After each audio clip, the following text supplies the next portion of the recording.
આપણે ધોરણ 12 માં છેલ્લા લેક્ચરમાં જોયું સુરેખ નિયત સંબંધ ચેપ્ટર આપણે ભણતા હતા.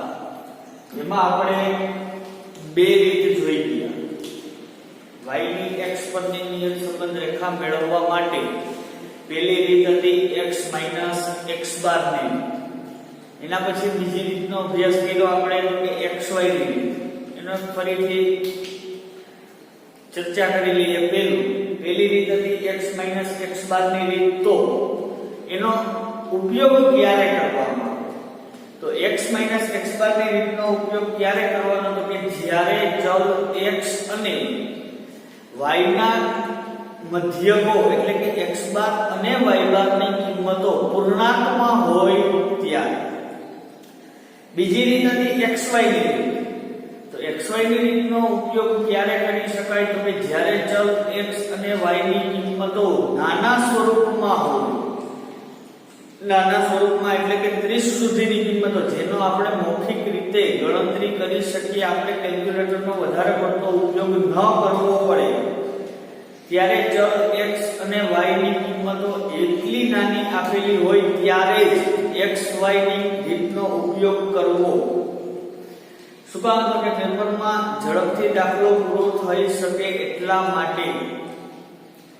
એના પછી ત્રીજી રીત આવે છે u ની રીત. એટલે કે u ની રીતનો ક્યારે ઉપયોગ કરવાનો? તો કે જ્યારે ચલ x અને y ના મધ્યકો પૂર્ણાંકમાં ન હોય અને ચલ x અને y ની કિંમતો મોટા સ્વરૂપમાં આપેલી હોય. મોટા સ્વરૂપમાં એટલે તો કે જેની ગણતરી કેલ્ક્યુલેટર વગર શક્ય નથી, ત્યારે u ની રીતનો ઉપયોગ કરવો. તો આપણે એવું એક ઉદાહરણ જોઈએ u ની રીતનો ઉપયોગ થઈ શકે એવું. આપણને કીધું છે નીચે આપેલી માહિતી પરથી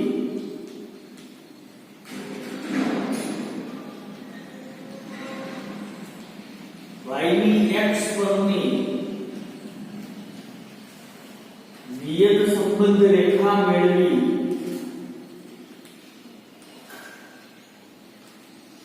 x બરાબર 86 હોય ત્યારે y ની કિંમતનું અનુમાન કરો.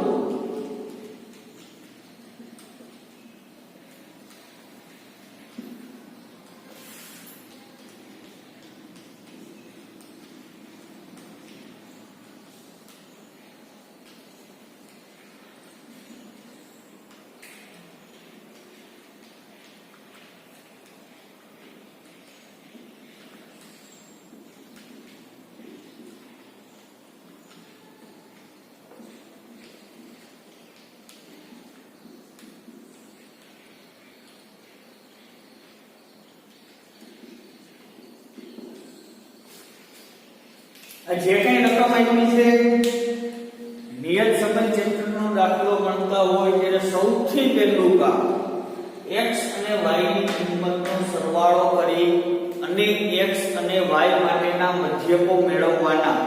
એટલે કે x બાર અને y બાર. તો આપણે પહેલા તો આ x ની કોલમનો સરવાળો કરીએ. એટલે કોઈ પણ કોલમનો સરવાળો કરો એટલે લખાય શું? તો કે જે નામ હોય એની આગળ સિગ્મા. x ની કોલમનો સરવાળો એટલે લખાય સિગ્મા x. એનો જવાબ આવે છે 599. એના પછી y ની કોલમનો સરવાળો કરો તો લખાય સિગ્મા y. તો સિગ્મા y ની કિંમત એટલે કે y ની આ જેટલી કિંમતો આપેલી છે એનો સરવાળો એટલે જવાબ આવે 545. આ બે સરવાળા થઈ જાય પછી સૌથી પહેલું તો કે x બાર અને y બાર ની કિંમતો મેળવવી. x બાર એટલે કે x નો મધ્ય, એનું સૂત્ર છે સિગ્મા x ના છેદમાં n. સિગ્મા x ની કિંમત આપણને મળી 599 છેદમાં n એટલે અવલોકનની સંખ્યા. કેટલા અવલોકન આપેલા છે? તો કે 7. તો 599 ભાગ્યા 7 એટલે જવાબ આવે 85.57.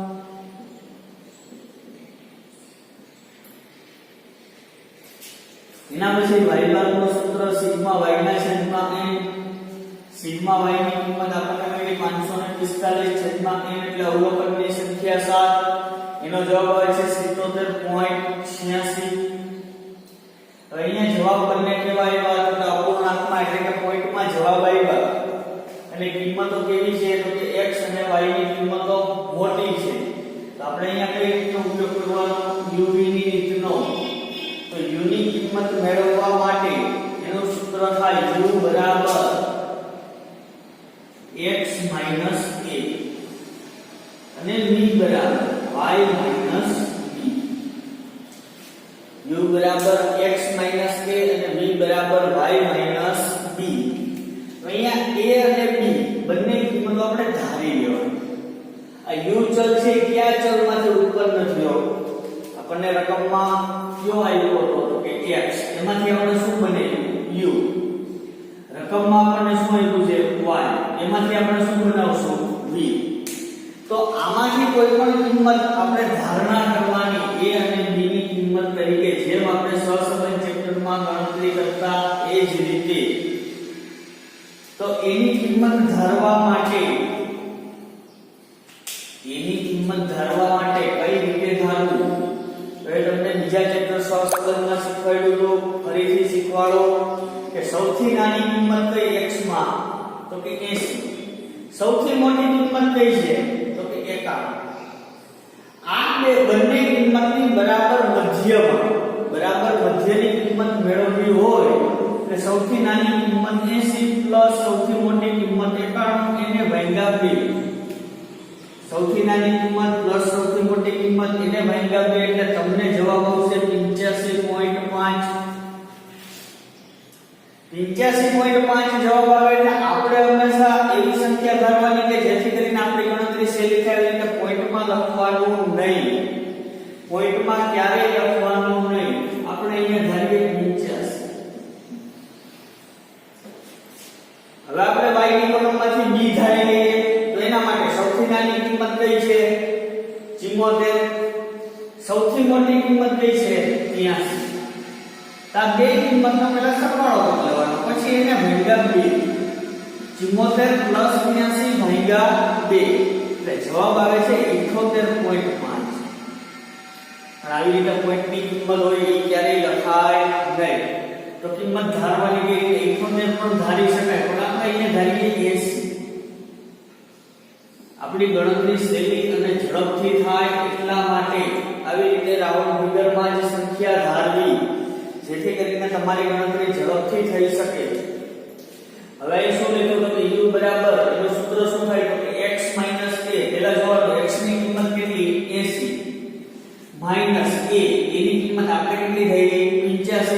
80 minus 85 એટલે જવાબ આવે કેટલો 80 minus 85 એટલે થાય -5. એના પછી તો કે x ની કિંમત છે 83 minus a ની કિંમત 85 એટલે -2. એના પછી x ની કિંમત કેટલી છે 82 minus a ની કિંમત 85 એટલે -3. 88 minus 85 એટલે +3. 90 minus 85 એટલે +5. 91 minus 85 એટલે 6. 85 minus 85 એટલે 0. હવે આ કોલમમાં આપણે સરવાળો કરવા માટે સિગ્મા u બરાબર આની ગણતરી જેમ આપણે લખ્યું છે એ જ રીતે -5 plus -2 plus -3 plus 3 plus 5 plus 6 plus 0 એટલે જવાબ આવશે 4. એના પછી b બરાબર y minus b. જોઈએ તો પેલા y ની કિંમત કેટલી છે 78 માઈનસ આપણે b ની કિંમત કેટલી થઈ 80. 78 minus 80 એટલે -2. 76 minus 80 એટલે -4. 80 minus 80 એટલે +3. 80 minus 80 એટલે 0. 79 minus 80 એટલે -1. 75 minus 80 એટલે -5. 74 minus 80 એટલે -6. v ની કોલમનો સરવાળો કરીએ તો લખાય શું કે સિગ્મા v. હવે એનો સરવાળો કરીએ એટલે કે -2 +-4 +3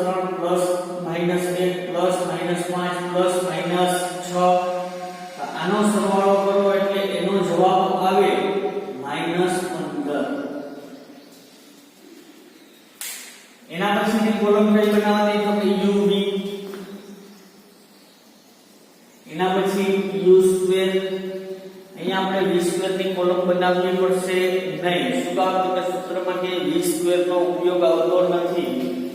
હવે uv -5 ગુણ્યા -2 એટલે જવાબ આવે +10, -2 ગુણ્યા -4 એટલે +8, -3 ગુણ્યા 3 એટલે -9. આ નિશાનીમાં ખાસ ધ્યાન રાખવાનું, ભૂલાય નહીં, માઈનસ પ્લસ. 3 ગુણ્યા 0 એટલે 0, 5 ગુણ્યા -1 એટલે -5, 6 ગુણ્યા -5 એટલે -30, 0 ગુણ્યા -6 એટલે 0. uv ની કોલમનો સરવાળો કરીએ એટલે કે સિગ્મા uv બરાબર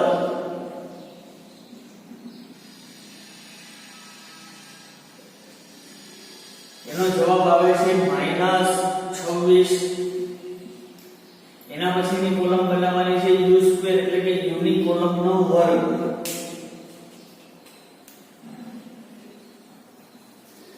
u ની જે કોલમ છે એનો વર્ગ, કોઈ પણ માઈનસ સંખ્યા હોય કે પ્લસ સંખ્યા હોય એનો વર્ગ કરો એટલે જવાબ હંમેશા પ્લસમાં જ આવે. -5 નો વર્ગ 25, -2 નો વર્ગ 4, -3 નો વર્ગ 9, 3 નો વર્ગ 9, 5 નો વર્ગ 25, 6 નો વર્ગ 36, 0 નો વર્ગ 0.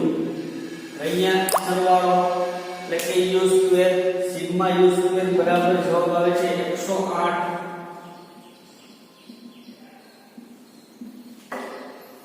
આ કોષ્ટક તૈયાર થઈ ગયું. હવે આવશે y ની x પરની નિયત સંબંધ રેખા.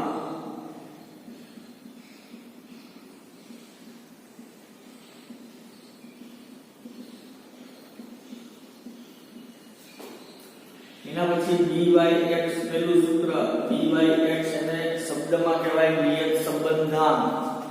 એનું સૂત્ર થાય n * sigma uv - sigma u sigma v છેદમાં n * sigma u square - sigma u આખા કૌંસ ઉપર વર્ગ. n ની કિંમત એટલે અવલોકનની સંખ્યા કેટલી? તો કે 7.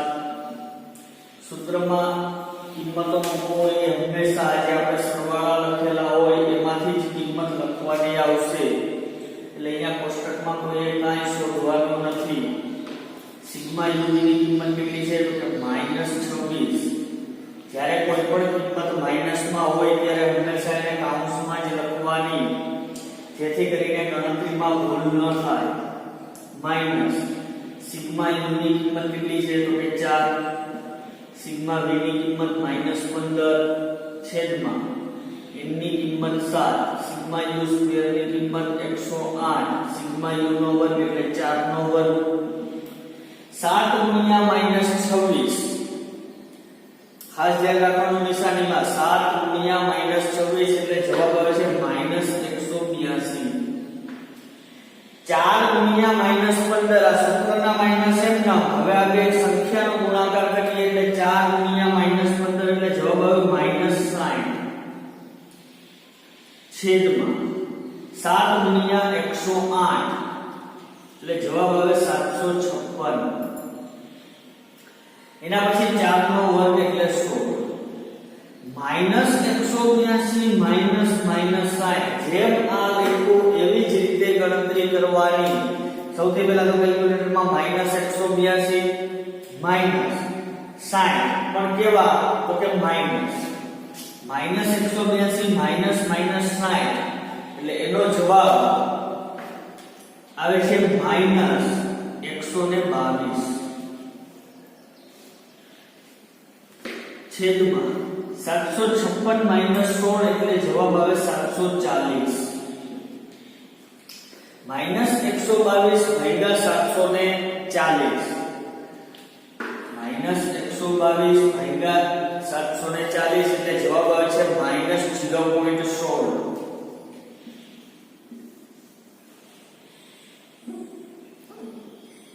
આ થઈ byx ની કિંમત. એટલે કે y ની x પરની નિયત સંબંધ રેખાનું આપણને પહેલું સ્ટેપ મળ્યું. હવે એના પછીનું બીજું સ્ટેપ છે a ની કિંમત. તો a બરાબરનું સૂત્ર થાય y બાદ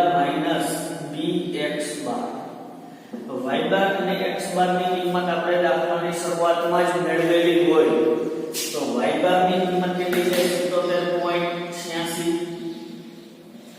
માઈનસ b ની કિંમત આપણને મળી કેટલી તો કે -0.16 માઈનસ કિંમત છે એ હંમેશા કાઉન્સમાં જ લખવાની x બાર ની કિંમત કેટલી છે 85.57 77.86 સૂત્રના માઈનસ m નો હવે ગણતરી કરીએ તો -0.16 ગુણ્યા 85.57 એટલે એનો જવાબ આવે છે 13.69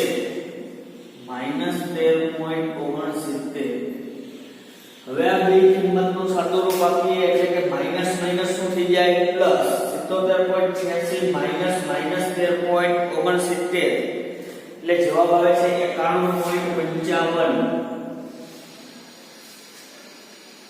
આ થઈ એની કિંમત એટલે કે y ની x પરની નિયત સંબંધ રેખાનો બીજો સ્ટેપ એના પછી ત્રીજો સ્ટેપ છે y બરાબર a plus bx એની કિંમત આપણને એની છે 91.55 પ્લસ b ની કિંમત આપણને મળી -0.16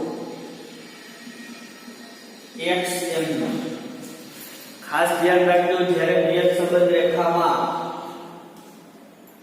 આપણા પહેલા પ્રશ્નનો જવાબ મળ્યો કે ભાઈ y ની x પરની નિયત સંબંધ રેખા મેળવો આ મળી પણ અહીંયા હજી એક લીટી આપણે લખવી પડશે શું કામ કે જ્યારે નિયત સંબંધ રેખાના સમીકરણમાં બે નિશાની ભેગી થાય ને સાદુરૂપ આપવું ફરજિયાત છે એટલે જો બે નિશાની ભેગી થાય પ્લસ અને માઈનસ તો 91.55 પ્લસ માઈનસ 0.16x હવે આ આપણો પહેલા પ્રશ્નનો જવાબ કે y ની x પરની નિયત સંબંધ રેખા શું મળી 91.55 0.16x તો એના પછી આપણને કીધું છે કે x ની કિંમત 86 હોય ત્યારે y ની કિંમતનું અનુમાન કરો એટલે કે x બરાબર 86 ત્યારે y નો અંદાજ કેટલો એની ગણતરી કરીએ એટલે y કેમ બરાબર 91.55 માઈનસ 0.16 x ની કિંમત રકમમાં કેટલી છે તો કે 86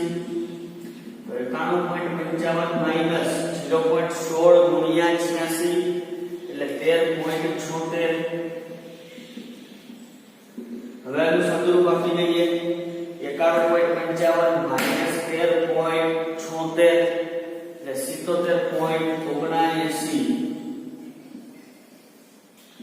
આ થયો અંદાજ કે x ની કિંમત 86 ત્યારે y ની કિંમતનો અંદાજ કેટલો થાય 77.79 આ દાખલો 5 માર્કમાં પૂછી શકાય વિભાગ 1 માં હવે યુવીની રીતમાં હજી એક વધારાનો આવે છે cy અને cx એટલે કે x ની કિંમતોમાંથી સામાન્ય અને y ની કિંમતોમાંથી પણ સામાન્ય કાઢવાના જેનો અભ્યાસ આપણે